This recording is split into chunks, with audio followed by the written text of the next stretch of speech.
Hey guys, thanks for doing the video notes with me today. I will be leaving this afternoon for some things. So we're going to go through this online and that way you can use it as a study tool tonight also. Your forces test is tomorrow. Everything in this notes we've already talked about in class, so this is a review. We're going to go through it somewhat quickly.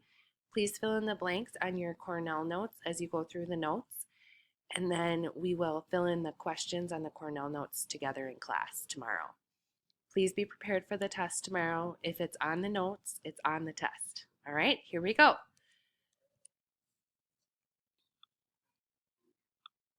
So a force is a push or a pull. It has size and direction. We measure it in newtons. So remember how we use units to say what we're measuring. So centimeters measures length, grams measures mass, newtons measures force.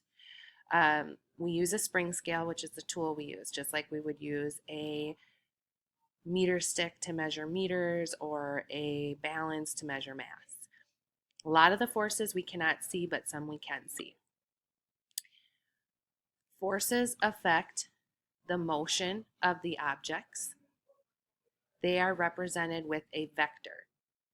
A vector is these arrows over here. So a vector, a bigger arrow is bigger force, smaller arrow is smaller force.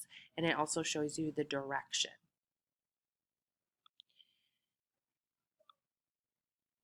So net force. Net force is one of the vocabulary words you need. Net force is the force that results from combining all forces acting on an object. If the forces move in the same direction, you add the forces together. So since these arrows are pointing in the same direction, you're going to add the forces together. So 5 plus 5 is 10. When the forces are in the opposite direction, like in this example, you're going to subtract the forces. So 5 minus 3 would be 2 newtons. In this situation, you have lots of arrows. You add up all the ones in one direction and all the ones in the other direction, and then you would subtract. So 10 plus 8 is 18, 5 and 2 is 7, 18 minus 7 is 11 newtons. Balance forces are when your net force equals 0 newtons. When the forces are balanced, there's no change in motion. So if it's stopped, it will stay stopped.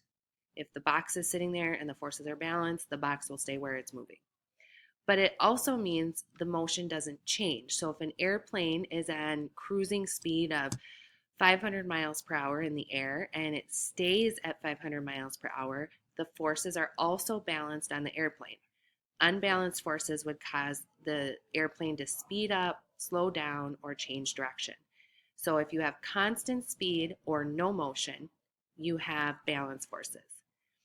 Unbalanced forces are when the net force is greater than 0 newtons. There is a change in motion of the objects in the direction of the larger force. I wonder if there's a way for me to make this part smaller with my picture because it's covering up your words. Sorry about that.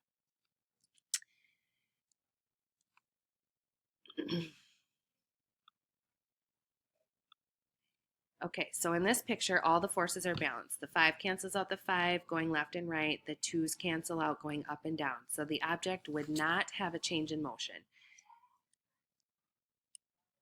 In this example, the forces are not balanced. So the object would move. It would move 25 newtons down and 50 newtons left. Those are the forces. So this would end up moving down and to the left, kind of at an angle, if this was applied to an object. There are 2 categories of forces, contact forces and non-contact forces. Contact forces are when objects are touching or there's contact. There's 2 types. There is applied force and friction. Non-contact forces are when the force can act over a distance. This would be gravity, magnetic forces, and electrical forces.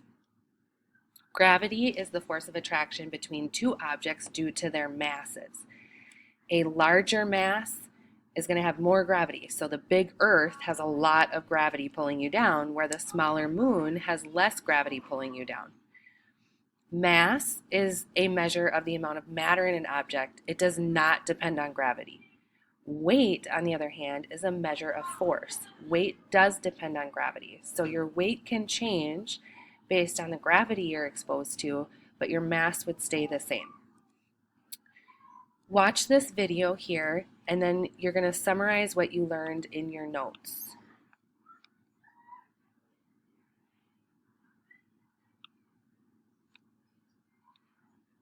Let's see. Sorry, I need to figure out how to get that link to work. I'll copy and paste it.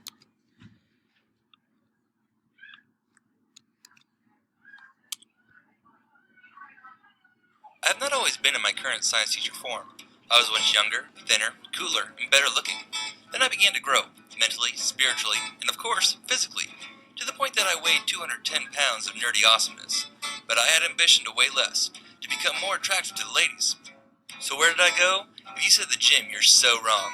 I went straight to the moon where I lost 175 pounds instantly, making me a drop-dead gorgeous 35 pounds of ladies' man. But Mr. C, you say? You look exactly the same. Well, my friend, you are right, because mass does not equal weight. Mass is the amount of matter an object has. Unfortunately, I have the same number of atoms on Earth as I do on the moon. Whereas weight depends on gravity. So on the larger Earth, I weigh more because the Earth is so much bigger than the moon. Bigger Earth equals more weight, versus smaller moon equals less weight.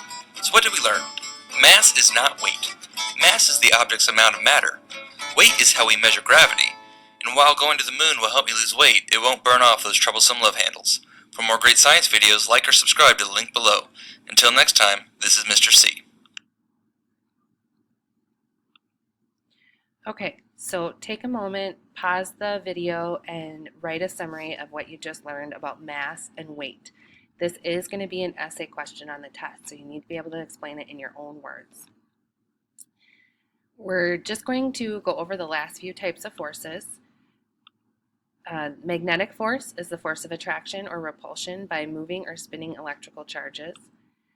Friction is the force that opposes motion. So if you're going forward, friction is going to be pushing against you. When you change the friction, it can make things easier or harder to move. That's all you need to know for your test tomorrow. I wish you guys good luck. Once you fill in your notes, please do your test review, and then we're going to play a whole class Kahoot.